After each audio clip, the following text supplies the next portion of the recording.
a bunch of wonderful people that are going to come and join me right here on the stage. How are you, folks? It's a pleasure to be here. Thank you very much. And just go ahead and sit down right here next to each other. We'll get back to them very, very shortly. Now, let me introduce yourself. My name is Boris. I am a hypnotist. We'll get to the hypnosis part very, very shortly. But what I want you to do is actually think.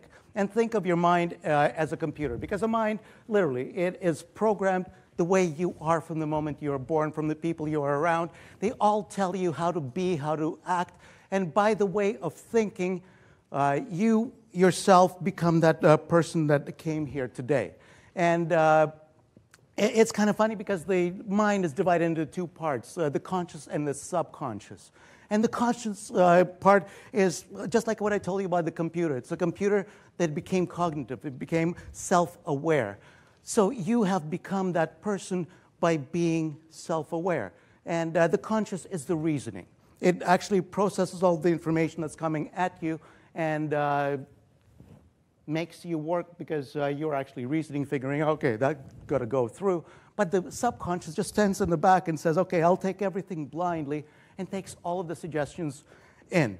Somewhere along the lines, actually, I'm sure you probably heard somebody tell you that we only use 10% of our mind. And repeated enough times, this urban myth is actually believed to be true because the mind actually has a purpose for everything that it does, whether it's 10%, 90%. There's different parts of the mind that work on different things. But what if you were able to reprogram your own mind?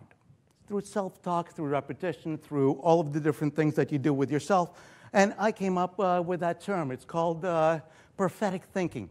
That's just like a prophecy. Something that you think about happens to be true. And when you were a little kid, the first word that you ever learn is the word no. And everybody says no, no, no, no. What if you're able to say yes? What if you don't put the limitations around yourself, but actually do something? And there's 4 words, simple 4 words that you can say to yourself daily on a regular basis, and those words are, I can do anything. So anything that you put your mind to, you actually can achieve. And in an inspiration for doing this, I actually went to the TED site, and it was kind of neat because it says, TED, ideas worth spreading. And right next to it, there's a cute little tiny asterisk, the red asterisk, that means that there's something else. I went looking for that something else. And what I did find is underneath ideas were spreading next to the asterisk, there was like a virus, but with inspiration instead of sneezing. So I wanted to find out a little bit more. So I'm a hypnotist with a little bit of a sense of humor. So that means TED people have a sense of humor too. So I want to introduce you to the people that I have already pre-hypnotized. Because all it is, you are programmed. And as a hypnotist, all I am is a wordsmith that is able to speed up the process to get to the point much faster with just one word. And that word is sleep. So you can actually achieve the result, whether you realize it or not. But I'm able to, I have no supernatural powers. I just know how to get from point A to point B. Let's get ourselves introduced for the demonstration's sake. And everyone wide awake. Wide awake. Now let's meet our good friend and let me find out who you are. You are? Darren. Darren, great to have you up here. Definitely, Darren. My name is Boris. I'm just trying to get acquainted, trying to figure out. I travel a lot, I meet a lot of people, and spend a lot of time saying hi to people, but names are not the strongest. So your name definitely is Darren, right? Yes. Darren, let it sink in. You do not remember your name right now. Wide awake. Now you were about to tell us your name, and of course it is. Go ahead, go ahead. Keep going. I will get to you in a second. My name's Boris. You are? Keep going. I know you can. And deep asleep now. Deep asleep. Darren, let it sink in. When I wake you up. When I wake you up in just a second. Your name will no longer be Darren. For the duration of this presentation, your name will be no other than Chip. C-H-I-P, Chip. Let it sink in. You will be very proud of your name. However, at any point in time throughout the show that I forget your name, you'll get more and more upset with me about the fact that I cannot remember such an easy name as Chip, and you will correct me every time, and absolutely wide awake as Chip. Now, wide awake. So you were going to tell us your name, and go ahead, speak out loud to everybody out there. Chip. Great. It's such a pleasure. And you think that stuff is being played along? Not yet. We are getting a little bit further along with this, and I'm just trying to figure out. Let's talk to the beautiful lady right over here. Your name was? Aline Claire. Arlene. Aline, and your name, I'm sorry? Chip. Just checking. Yeah, just go like this. This way we know who we're talking to. And Aline, and you were? Larissa. Larissa. So Larissa, Aline, and... Chip. All right, I'm just trying to get acquainted, trying to figure out who people are. Now, let me ask you, how many fingers do you have? 10. Just like everybody else, we all have 10 fingers, right? Chip. Chip. 10 fingers, that's all I'm trying to find out. Now, Louisa, let me ask you this. How many fingers do you have? 10? 10, right? Whatever. And Louisa, deep asleep now, and deep asleep. When I wake you up in just a second. Number 6 does not exist in your mind. I have completely erased number 6 from your mind. You will go over it, go on to the next logical number, and it won't even matter to you. And Chip, deep asleep now. You, on the other hand, cannot pronounce number 6 no matter how much you try. Anytime you try to pronounce number 6, only the first letter, the sound S, will come out and no more. And the more you screw it up, the more you will try to correct yourself. The more you try to correct yourself, the more you will screw it up, and wide awake now. Both of you, wide awake. And you were telling me you have 10 fingers, right? She was just saying that to me. Do me a favor, put your hands out in front of you, both of them, and just count your fingers for us out loud. Let me just take the microphone so that you can see. 1. 1, 2, 3, 4, 5.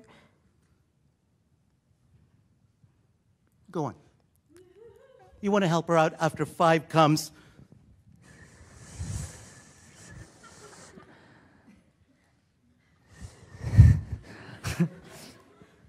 After 5 comes.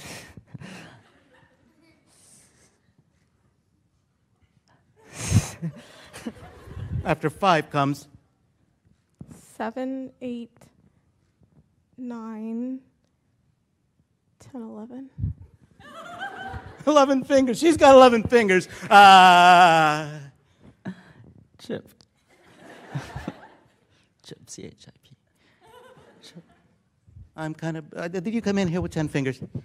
1, 2, 3, 4, 5. Still 11.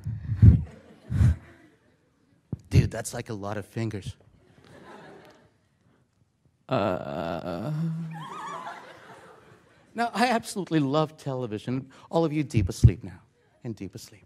What do you say we take you into the land of television? Because television is one of the greatest mediums, so you can take that, well, television, YouTube, wherever you're watching this, you can condense it and make it faster and simpler. So, some of you may have heard about the show called Who Wants to Be a Millionaire? Well, let me take you on the set of the show Who Wants to Be a Millionaire. Everyone, when I wake you up, you are all contestants on the show Who Wants to Be a Millionaire. And Chip, you are in the hot seat. You already won $500,000. The rest of you, you're the most impatient people in the world because you're the next ones to get into the hot seat, to go for the $1 million. And I get to play the host of the show. And my name is Boris. Boris Philbin. And everyone, absolutely wide awake now, wide awake. Now, come on up here, my friend, come on up. This is such a pleasure to have you here. Stand right over here. We are ready to play. My job is to give you the rules before we got to start taping and all of that kind of stuff. We will give you a multiple choice question with 4 answers, A, B, C, or D. We have to hear the actual letter, A, B, C, or D, the answer, and then it's not final. So that means you can talk all you like, but as soon as you say the words final answer, you are locked in. Is that all right? And I'll let you answer into the microphone. Yeah. Absolutely. Now, you still have 2 lifelines left. You can either use the 50-50, you can have the computer take away 2 wrong answers, or you can poll the wonderful audience right here at TED. And, you know, before we start, do me a favor. I will stand right next to you. There's a camera right over there.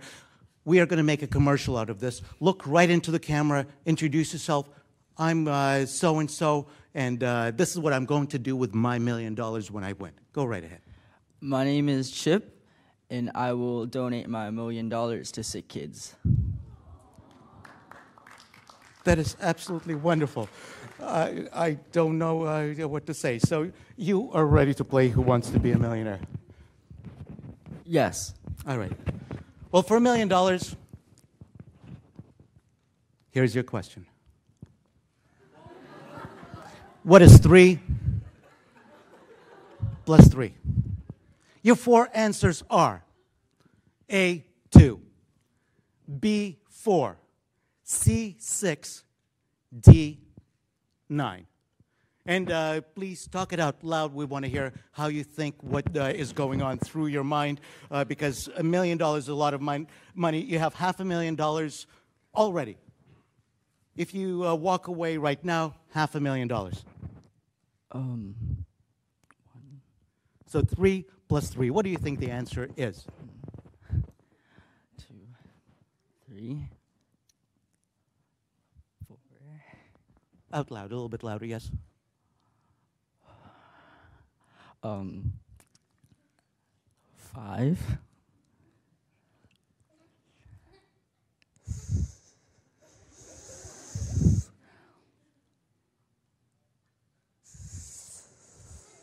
4 $1 million. 2, 3, 4, 5.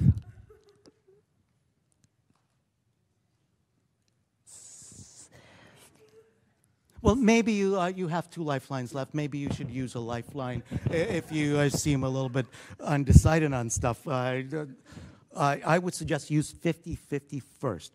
This way you have less to work with. Have the computer take away 2 wrong answers.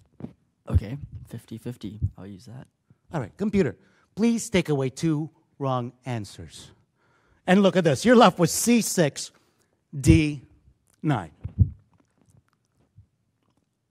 1, 2, 3, 4, 5.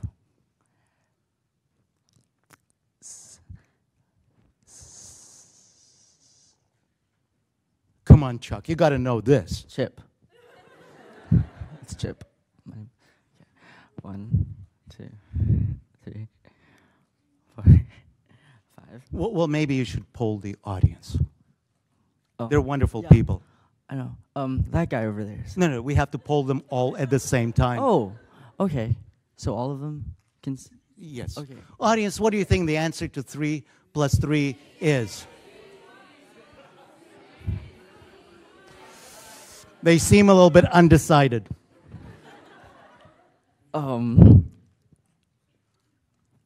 You can always walk away. $500,000 is a lot of money. Yeah. No, I heard C. So I'll change. Okay, go ahead. Go ahead. C. C is my final answer. We need to hear from the judges because I didn't hear the actual answer. Judges? No, I'm sorry. We actually have to hear the letter, the answer, and then the words final answer. For $1 million. 1,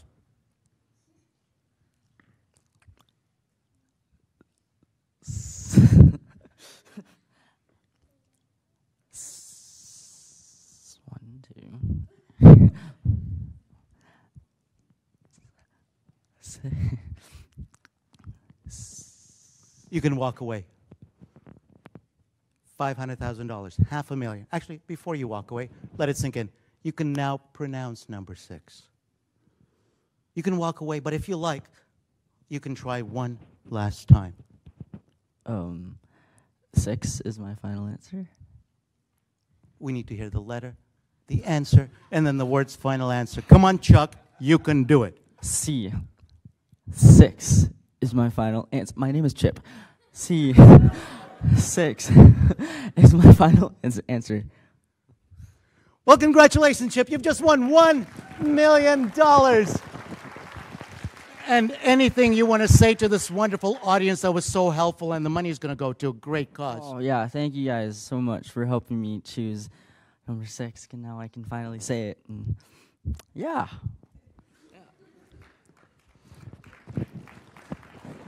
And everyone, just as you are, deep asleep now, and deep asleep now. Now, hopefully I got a chance to show you that this was a little bit speed up with my knowledge of hypnosis, but I really do mean that the words "I can do anything" hopefully resonate with you, that you can say that to yourselves every day, because there's people who will tell you, no, you can't. I can do anything, and that's an idea worth spreading. And everyone, when I wake you up, you're feeling phenomenal, better than you have ever felt before. You're absolutely wonderful, and you will continue with that knowledge from this point on. When I wake you up, you're feeling refreshed, re-energized, better than ever right here on this TED stage. And absolutely wide awake now. Please give them the biggest round of applause for helping me out. You can go back into the audience. Thank you very much. Oh, by the way, hang on one second. What is your name? Darren. Just checking. All right.